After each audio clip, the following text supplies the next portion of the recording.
Welcome to Phil and Ted's Sexy Boomer Show. I'm Ted Bonnitt. And I'm Phil Proctor, and we have very exciting guests today. We do. Very unique. I'm so glad that I know they're both very busy. I'm so glad they could make it today. Their availability is so difficult. Very limited Yeah. because they're always in demand. Yeah.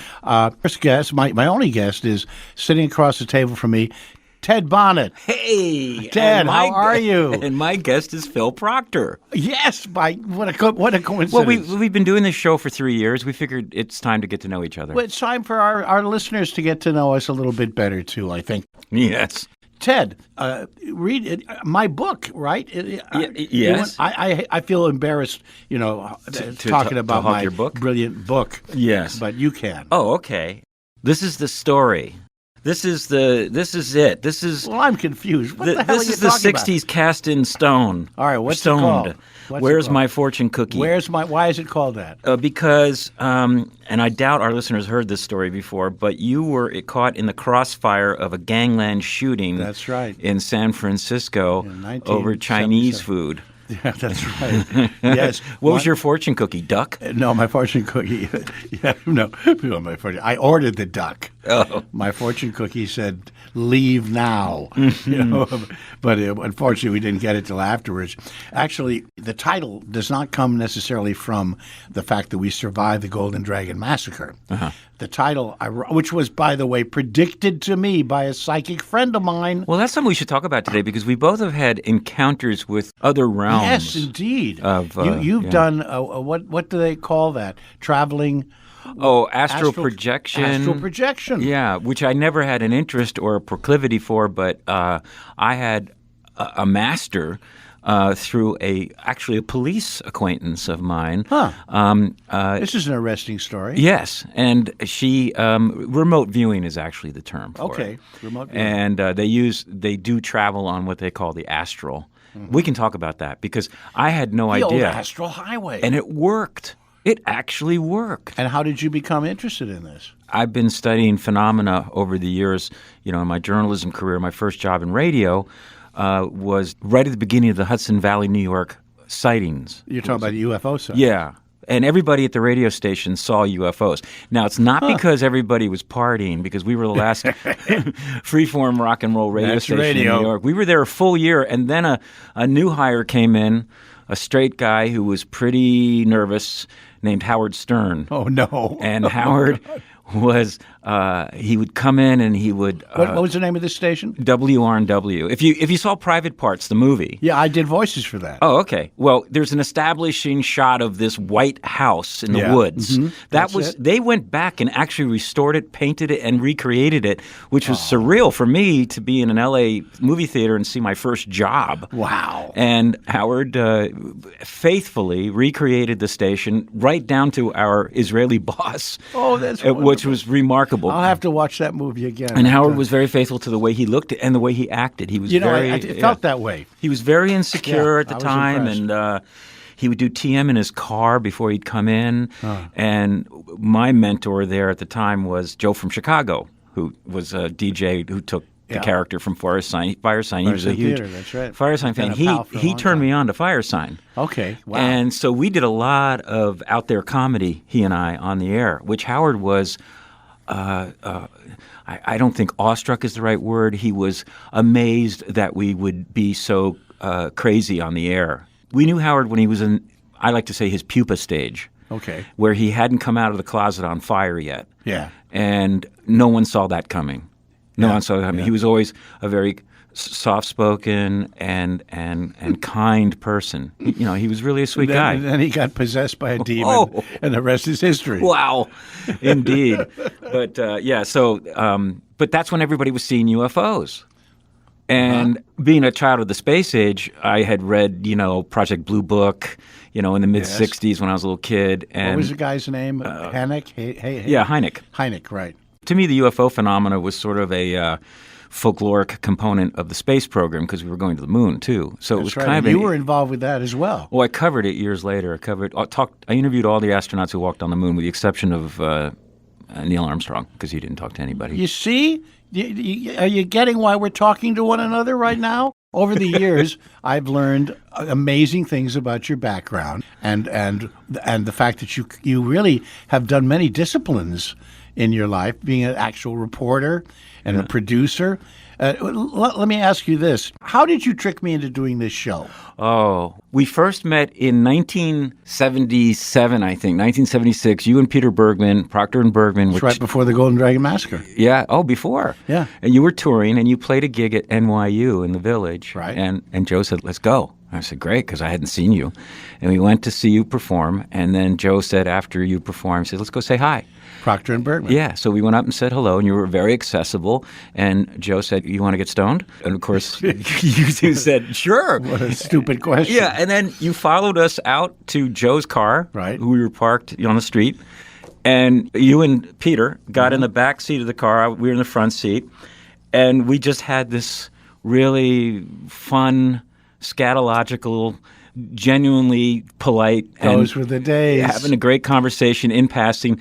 And not knowing Peter Bergman at the time, but getting to know him and being his business partner years later, I saw Peter's essence in that moment, because as soon as that thing was burned down, he went, whoop, gotta go. He took off. So 15 years later, I'm now working on an NPR show called Heat with John Hockenberry in New York. Right. It was a show about culture and the intersection of culture and news. And we did experimental stuff, 10 hours a week, each 1 hour segments. Wow. It was a lot of work. There were 8 of us doing this. 10 hours a week? 10 hours broadcast. We were on 10 to midnight live every week, and we did 2 hours every night, and each hour was its own hour. Holy mackerel. We worked really hard. They didn't tell us they didn't have money to go past 6 or 7 months. It's like the Firesign Theater's hour. Yeah. So we did the show. We were told, sorry, we're out of money, and then we won a Peabody. And through the process, I kept saying to myself, well, we're talking about art and culture. Sometimes we did. We had Ginsberg and Philip Glass in together jamming. Cool. We'd have, George Carlin come in. We had terrific guests. Oh, yeah. And interesting hours for sure. And I thought, I'd like to You were doing this out of New York? Yeah, out of New York. And I was doing a comedy improv show on the Pacifica Station. At the same time? Yes, WBAI, the Bernie Fleshkin show. You were Bernie Fleshkin? I was Bernie, yeah. Character improv. And oh, my God. How old were you? You were burning the candle at both ends. At that point, when I started the show, I was late 20s. Yeah, well, you could do it back then. Yeah, when you could do it. And so getting back to, so I'm sitting there working at my desk, and this is the universe, right? I look to the right, and on the wall is a sticker, one of these stickies. Paste up. And it says Phil Proctor, 213. It was like your name and your phone number. 310. Well, I didn't want to give it away. 555-1212. Wait, I might have been in 213 at that point. Who knows? So I thought, Phil Proctor, phone number. Wow. So I went and at our meeting, I said, how about we actually do some comedy? And we'll produce it, because Hockenberry and I were doing produced pieces, comedy bits. Aha. I said, what if we call Phil Proctor up and see if he'll do something with us? So I called you up 15 years after we met, and I said, we've met before, and you have a photographic memory. And you said, I remember. And I have the negatives. and you said, I'd love to do something with you. I said, there's no money. It's okay. I still love to do something with you. But hey, and here we are still doing the same thing, said, but no money. No money. You said, can I ask you a question? I said, sure. Said, do you mind if I call Peter Bergman up and see if he wants to do it? I was like, yes. And so that's how it all started. All right, and what we're talking about is a show called Power, which is a fake soap opera series about life in Los Angeles between a high-powered lawyer and a high-powered agent, and all of the terrible things that happened to them. The cell line was... Because they were such terrible people. Hollywood, the only town where you can get stabbed in the front. That's right. And it actually, folks, is available now.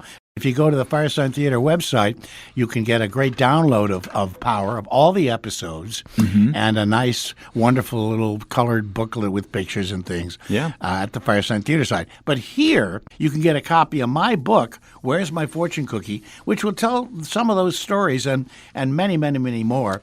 The hilarious, startling biography of Phil Proctor, the co-founder of the legendary satirical comedy group, the Firesign Theater. I've heard of them. And it includes over 120 rare photos. Oh, yeah. Illustrating all the hot girlfriends. Yeah. Yeah, I did. You were in Hollywood in the 60s, which was an entirely... 60s and 70s, man. Man, I'd love to talk to you about that. I was living with Jeremy Clyde out at an estate in Encino that had an Olympic-sized swimming pool. So we had these naked swimming parties every weekend, and it also had an ape cage, okay, and it had a tiki bar. Ape cage? What, for timeouts? An ape cage where they shot a Playboy spread. Please.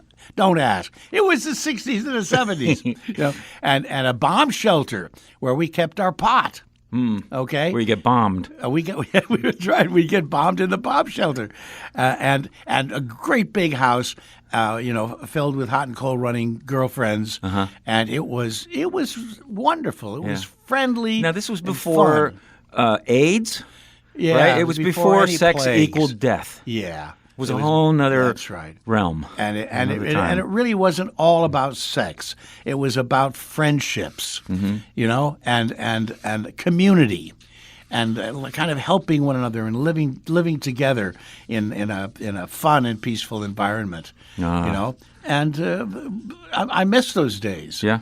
It was great, but that was what it was. That was then, and this is now. Now we're keeping social intercourse alive. So all of these stories and more, and all these great pictures you can get, and to help yourself learn a little bit about the great life you probably missed. You can live vicariously through my book. Pacific has always been a home to. It's where Firesign started. It's where I did my show for 10 years in New York because it was free speech.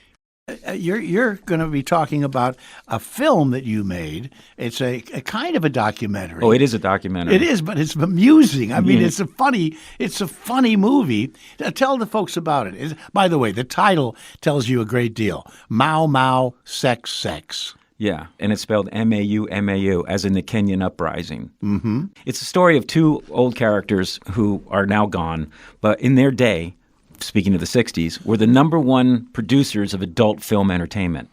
But it was pre-pornography. It was exploitation films. It was like some of the worst movies ever made, I like to say, but people loved them. But they were topless. These guys were the ones that broke the nudity barrier. They're the ones that fought the First Amendment rights. They're the ones that took on the church and fought the church off. The big studios didn't do that. It was these exploiteers. And the laws were so strict that they could show nudity, not genitalia, but, no sexuality, no sexual situations. No sexual situations. But they wanted the so-called jiggle factor, so they would go to nudist camps and put the models, because the real nudists were not exactly necessarily, yes, beautiful. But they would bring in the models and just have them jump on trampolines. They made a mint. They laughed their way to the bank on the repression of the American public at the time. And they made a lot of movies. How many did they make? One every weekend. I mean, it was like, wow. I mean, they would come up with an idea. They'd come up with a trailer, and they'd come up with a poster, mostly a poster. Yeah. And then they'd get in the plane to go fly from Chicago, where it was ice cold. Dave Friedman did, at least. Yeah. Would fly down to Florida in the winter, where it was nice and warm, to go to the news camps, and they'd be on the flight down there with the camera crew and go, oh, wait a minute, we better write a script. To write a script. No kidding. That's how they operated. What were their names? David Friedman, who's pretty well known in those circles. He was sort of the king of exploitation. And Dan Sonny. He came from a family Sonny and Friedman. Yeah, Dave Friedman and Dan Sonny. And he comes from a policeman background. His dad, Lewis, was the birth of exploitation. The early exploitation was catching criminals. And when that didn't sell, sex sold. So he went into the sex business. Wow. And they would go town to town with film in their back of their cars, four-wall theaters before the cops shut them down and run out of town. Wow. And so when I interviewed them, they were just hilarious people to me. They are very, very funny people. And their relationship is wonderful. It's, great old friends, but also constantly jibing one another and, very funny. And did they start the Pussycat Theater here in LA? Dan did. Dan Sonny came up with the name for Pussycat Theater. And that's why he died with a lot of money, because he had the brick and mortar. The films not so much, but the theaters, the real estate he put together over the years. I just love the fact that they came up with the poster and the trailer and then had to write the movies. Yeah.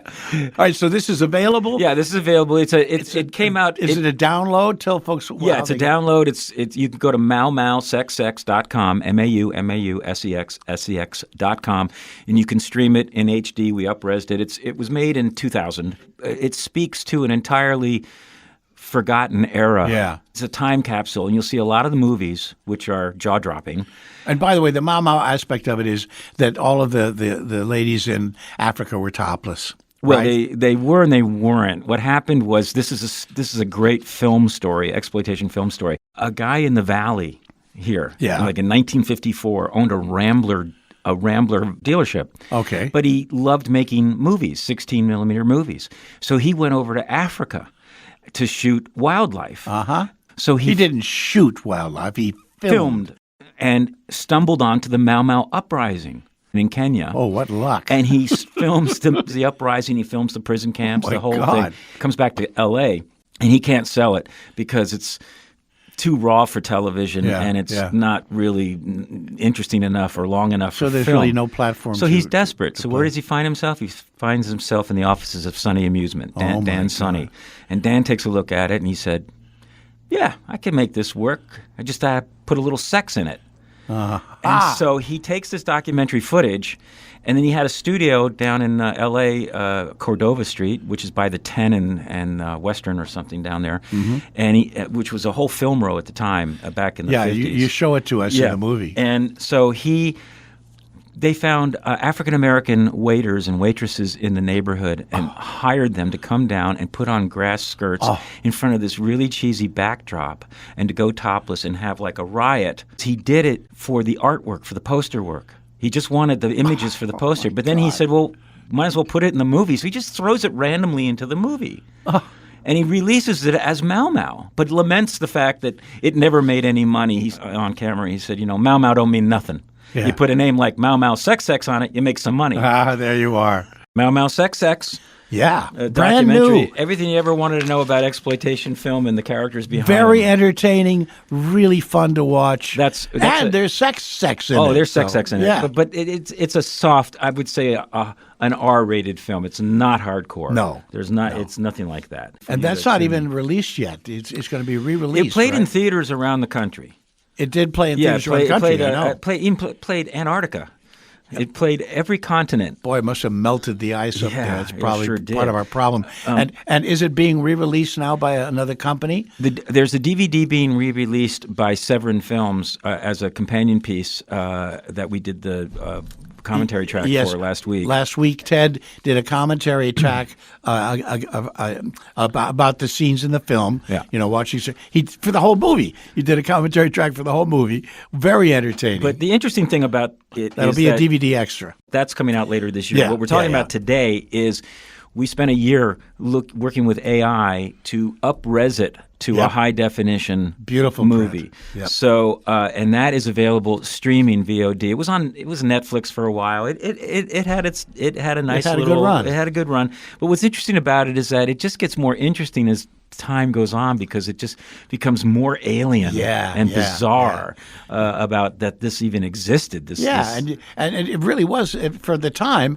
We used to go to like 42nd Street, and watch these nudist films from Sweden and things like that. It was and even all in the the drive-ins in the 70s. Yeah, and the titles were all jokes: "Smell of Honey," "Swallow of Brine," "She Freak," "Thar She Blows," and "Epic." Oh, She Freak. She bad. If you want to check out the movie, go to the website, maumausex.com. That's MAUMAUSEX, and you can see the trailer. And my co-conspirator on Mau Mau Sex was Eddie Muller, who's been a guest on the show and is the host of the Film Noir Festival at that's right. the Cinematheque and is on TCM. A brilliant man who had the same weird idea. After that, we chased crop circles in England and stumbled into Eddie Muller? Yeah, Eddie and I went and stumbled onto all sorts of phenomena. Has he been on the show? Yeah, he was on when you were out of town. MC Gainey was on that oh, that boy. show. Yeah, I remember now. Okay, now we were talking a little bit earlier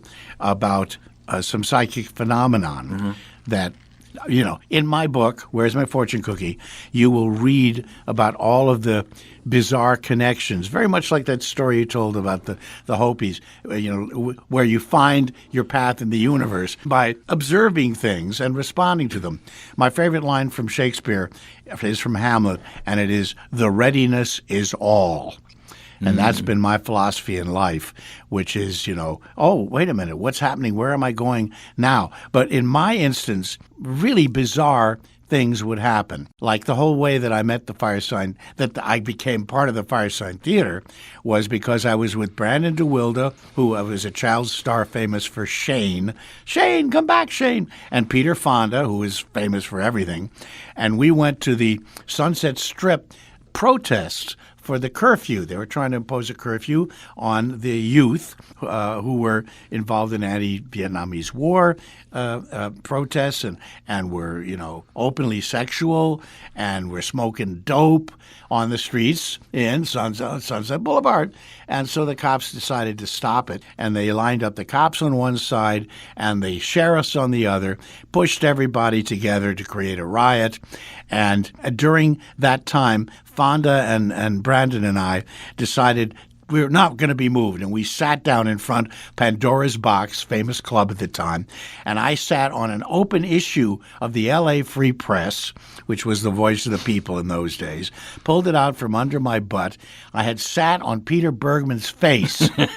I went to Yale with Peter Bergman. He wrote the lyrics for 2 musicals by Austin Pendleton that I starred in, Tom Jones and Booth is Back in Town. So I knew who Peter Bergman, and he had made some connections when I was living down in the Village. He came to visit in his army uniform with a guitar and sang protest songs. I mean, come on. So anyway, I knew who he was, but it said KPFK newsman Peter Bergman interviews returning Vietnamese War vets. Well, the next day, Brandon got beaten up by the cops. Peter Fonda was arrested, and I was writing for the East Village Other at that time, which is a crazy little, underground paper in New York. And I was their West Coast correspondent. So I had a press card, which had a big eye on it. And I held it up, press. The cops just flowed around me like a hot knife through butter. All right. So anyway, the next day, I call up Peter Bergman. He says, "Yeah, I'm the Wizard of Oz." I thought, oh, man, he's gone. I said, no, I do a show called Radio Free Oz.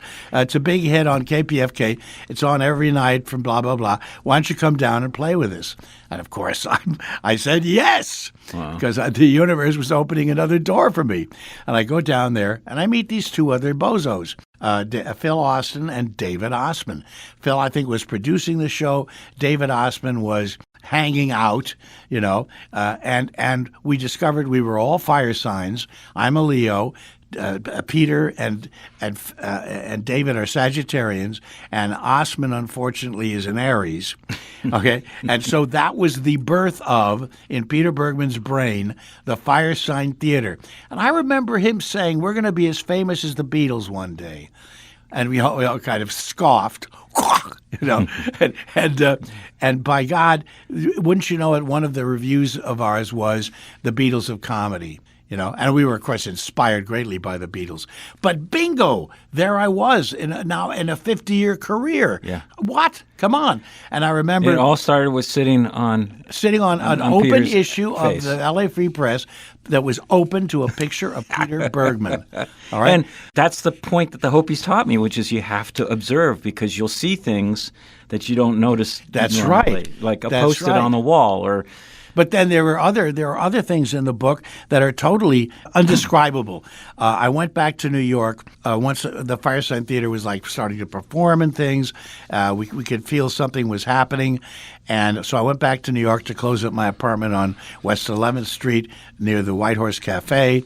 And I was living with a wonderful gal named Diana Dew, who had invented electric clothing. She used this plastic material that would hold a charge and light up. Okay, she made disco dresses and ties and other vests and things, and you could. And then she had a thing called a potentiometer on the belt, which would control how the light moved around the dress and how it flashed, so that it could move and flash in the tempo of the music. She was a genius, this girl. And I was living with her and her girlfriend. Oh, those were the days, my friends, near Max's Kansas City. And oh, man. Anyway, at a certain point, I just realized this affair is over. I got to get on with my life. And I'm sitting downstairs about ready to have this conversation with Diana, and the phone rings. And she says, "It's for you."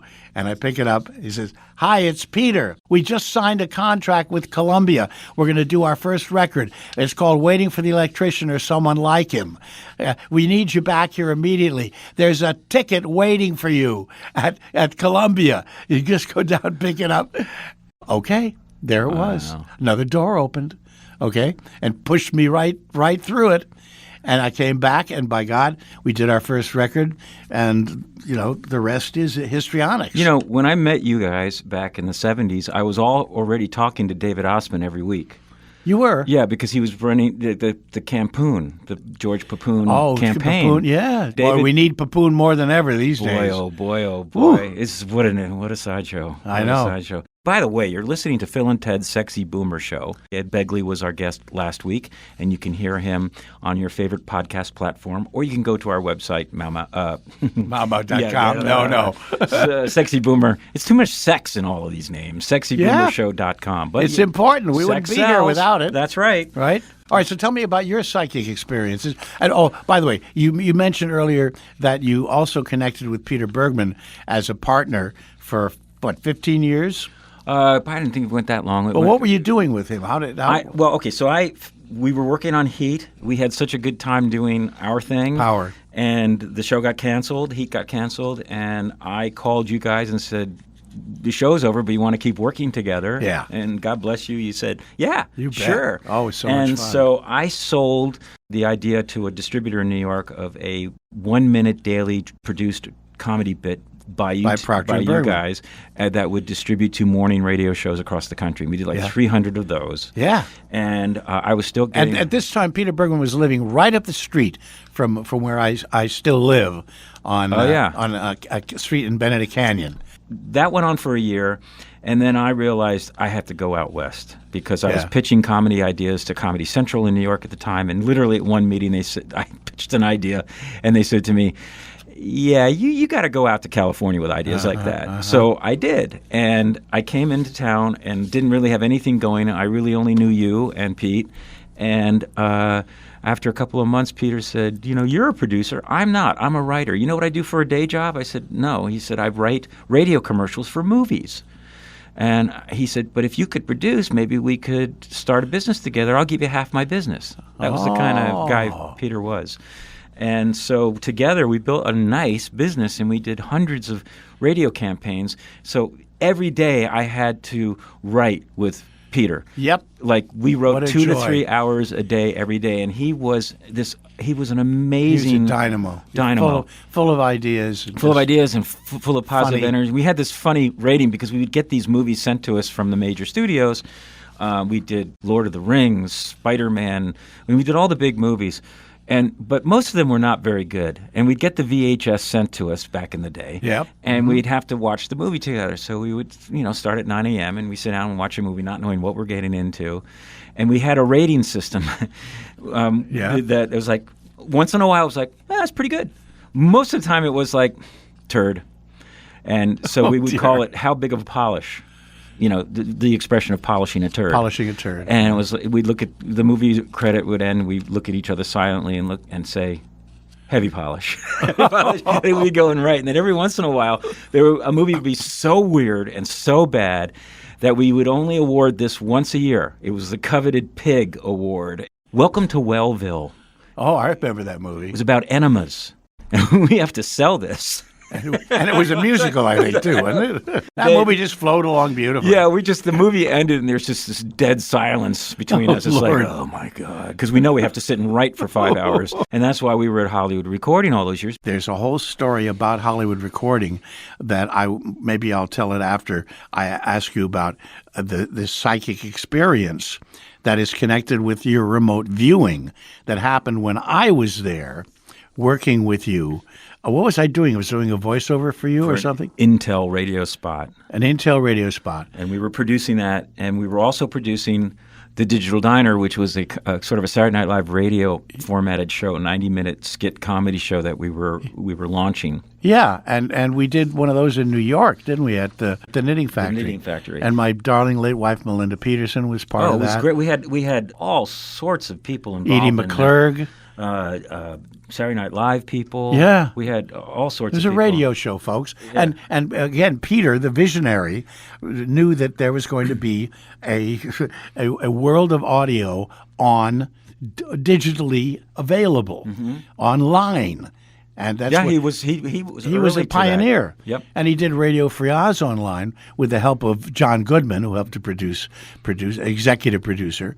And he was engaged in all of that long before anybody else thought about podcasting and all that stuff. God bless him. So anyway, we were in the studio together. Now, this was after you met the woman who taught you how to do remote viewing? No, I had not met her yet. You had not met her yet? I had already. I would occasionally go out and do field research, and I spent a few trips down in very rural Alabama, where when I was working at NBC, I was producing hourly newscasts for NBC Mutual, and out of Washington, and something came over the wire about this remote place in Alabama that had 36 cattle mutilations in 3 months. Oh, lots of UFO sightings. Still don't know what that's about. No one about. knew what it was. And I found that intriguing. So I contacted the police department down there and had them on my radio show in New York. And the police officer who investigated said, you should come down here sometime and I'll show you around. Oh, boy. And I did. I went down and spent a whole night on this very creepy, at the time, very frightening place. And I was taken to some very interesting people, including one guy who he said, you have to meet this guy. He was a newspaper publisher and his wife, and then this gentleman. And he lived in a trailer in this park in the middle of nowhere where the Trail of Tears originated. And they still heard the Indian children in the cave. Trail of Tears Trailer Park. That's Firesign Theater. Oh, my God. Anyway, so I got to know this police officer. He was actually from he had this southern accent when I interviewed him. Well, I hope he did. He come from there. So I said, well, I'm coming down. He says, great, we'll drive around in the police car all night, and I'll show you all the weird spaces. And I was like, good, because I'm not going to sleep while I'm there. And so as the night goes on, his accent drops. Oh, yeah? It was really weird. It's like the southern cop, just and he took me to his boss, the sheriff, who was like Boss Hogg. Yeah. Huge southern sheriff. Oh. Was police chief, actually. And he said, you know what? I'm the only liberal around here. No, because I was from New York, and he was proud. Oh, my And he gosh. told me how they had seen so many UFOs there that they had nicknames for it. Big Bertha. Oh. Big Bertha. I said, what's Big Bertha? He said, oh, she's about 300 feet across, silent, flies over you, come over the house a bunch of times. And he had a name for another one called, it was 900 feet across. Oh, my God. And I ended up having tracked triangular-shaped craft from New York all the way into Florida, interviewing police officers, professional trained observers who had seen the same thing. I never put it together, but I went to this small rural area, Sand Mountain, and they were so familiar. It was like Mayberry RFD meets the Outer Limits. Well, it sounds like that scene from Close Encounters where the people are all waiting for the little guys to go zipping by. Yeah. Yeah. Really? Oh, my God. And they were so accustomed to high strangeness. Yeah. Creatures, cattle mutilations, strange aircraft, unmarked silent helicopters. Wow. That they literally looked at me and said, why did you come all the way down here? It was nothing special to them. Wow. Anyway, this cop that's chauffeuring me around, he starts losing his accent. I said, wait, where are you from? He said, Berkeley. I said, Berkeley? I said, what are you talking about? He goes, yeah, I'd go deep cover. I have military police background, so I am doing a UFO documentary, and I've been all around the country, and I met someone who really was plugged in. He told me to come up here and bring a camera. But he really is a policeman? Or he got a job because they had the 36 cattle mutilations were such a problem for the ranchers because they couldn't get insurance back from it. Sure. So his name was Ted as well, and he said, if you hire me, I have a military police background, if you hire me, send me to the academy, I'll go on staff and I'll just devote myself to having official investigative powers to find out what's going on. And he really dug deep. Wow. That was how good he was. So he eventually left and went back to Berkeley. And he called me one day and he said, hey, and he had this gift of meeting people, connecting people. And he said, I met this woman who was head of the Mensa Society in the Bay Area, okay? And the Mensa is a genius society. Yeah. She's supposedly You're so smart. Yeah, she's supposed to be one of the best remote viewers in the country. And I said, what do you mean? What is that? So, remote viewing. I said, oh, yeah, I've heard of that. He said, I'm going to have lunch with you. I said, what do you want me to do? Stand on a street corner at a prescribed time? She goes, oh, I don't know. I'll let you know. Yeah. I won't get into the whole story because we don't have all that time. But she hit one point in lunch in Berkeley, and I was in Santa Monica. He turned to her and said, okay, mind if we do something? She goes, sure. He says, okay, my friend, he might have said my name, but not where I was. What's he doing right now? And he called me back 2 hours later and said, what were you doing 2 hours before? I said, I know exactly what I was doing. I was going through I had just moved to L.A., and I had a room full of boxes, and a friend from L.A., Joe from Chicago, had asked me to look for a cassette, which was like looking for a needle in a haystack. And I was really frustrated and annoyed by it and thinking like, God, this is a waste of time. It's a waste of time. And I finally gave up. He goes, oh, my God. I said, what? She goes, I can't believe that. I said, what? She said, he's in a room full of boxes, and he's angry at someone. Huh? And she said that the person that you were angry she described Joe to a T. Oh, my God. She didn't know me. She didn't know Joe. She didn't even know where I was. I said, well, that's pretty impressive. He goes, damn, yeah, let me do it again. I said, okay, let me know. So the second time we set it up when she had lunch, he said, remember what you're doing at noon. And that's when we were working together in Hollywood. At Fred Jones. And I came in at noon exactly, and I was handed a bunch of scripts from all the writers on the comedy show. And I said, great, I'll look them over. I got to go downstairs to work on the intel spot. I go down, and that's where you were there. Yeah. So I didn't even remember what he said. So a couple hours later, he calls me at the station, at the studio, and said, okay, what were you doing at noon? I said, oh, man, I forgot. Wait a minute. Hold on. I know exactly what I was doing. I know exactly where I was. He said, okay, this time she sketched what she saw. She drew it. What she saw? I said, okay. So he faxes me this sketch. And I said to you, Phil, this is crazy. You want to go upstairs and see if this matches up? We went upstairs, and we stood where I stood, and we looked at the drawing, and she drew exactly the hallway, the same number of doors, an alcove to the right, which I hadn't even noticed, with a stack of newspapers on it, which were there. Yes. Oh, my God. Remember, I called my friend back. I said, all right, what's her number? And I called her, and I said, well, you seem to know me. She was this lovely Texan woman. And she said, oh, well, you're very good at it. You're a natural transmitter. I said, what are you talking about? I said, can I come up and have lunch with you? And she said, sure. And we had lunch in Berkeley. And after lunch, she talked to me about it. She goes, would you like to come over and take a lesson? I said, really? She goes, yeah, I don't empower a-holes, so I wanted to have lunch with you first. Wow. She took me over, and she taught me how to do it, and she proved it to me on this first lesson that I could do it. I studied with her for a few months. And basically what it is, I guess, is you're honing your third eye, if you will, your intuitive sense that we kind of lose touch with technology. Your brain doesn't do anything it doesn't have to do, right? Right. And so she taught me how to manipulate time and space. She taught me how to remote view. And she said it's very common. Some people are better at it than others, but it's quite common. Wow. And we did things that blew my mind here and off planet where I was skeptical. She said, all right, meet me in Orange County. I have an advanced student. I think you're good enough to be there with us. And I go to this tract home in Orange County, and it's this lovely homemaker. Yeah. And she invites us in, and they said, let's go out and do it in the backyard. So what you do when you get into a remote viewing situation, you hold hands in a circle, and that's how you connect energetically. You close your eyes, and you go into basically a shamanic account, where you ground yourself. Okay. And usually the teacher leads the discussion. You just keep, and it's very, very, very few words. Just, okay, we're leaving. We're going to go. We're going off the planet. We're going to another place. take a look. We're there. She doesn't. She's guiding, but she's not tipping experience. you. She's not tipping you off. Okay. And I immediately came to, and it's like daydreaming. And she said, it's not daydreaming. It feels like daydreaming. I was like, I feel like I'm just making this up. Well, you're not. I see a verdant planet, like a rainforest-covered planet. Beautiful, just beautiful green. Oh, and before we started it, there was a dog barking like two doors down in the backyard. Yeah. And she just calmly said, let's have the dog quiet down. Dog stops barking. Oh, I love it. Now, whether it stopped barking or who knows? But it stopped. Okay. We come back.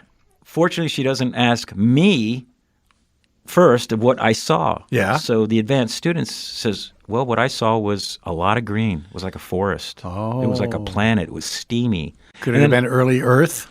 I don't know, but I did this several times. Women were really very intrigued by this, and women would always say, look at me at a particular time. Tell me what you see. It's like, okay.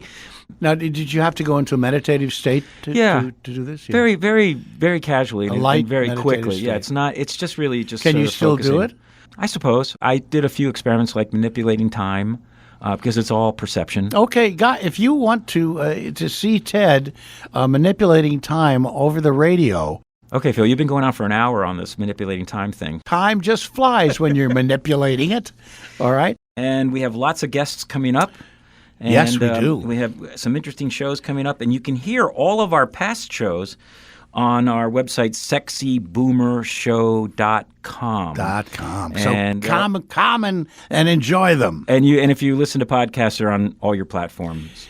We're going to have Jamie Alcroft and his wife, Sarah Karahawa, and and possibly his rock star daughter, Haley Kyogo. That would be. Yeah, because it's part of our investigation of families. You know, we had Leonard Maltin and his lovely wife Alice on the show. It was great fun. And we're talking about Phil and Ted's Sexy Boomer Show here on our website afterwards, so you can hear everything. Oh, we're told to stretch.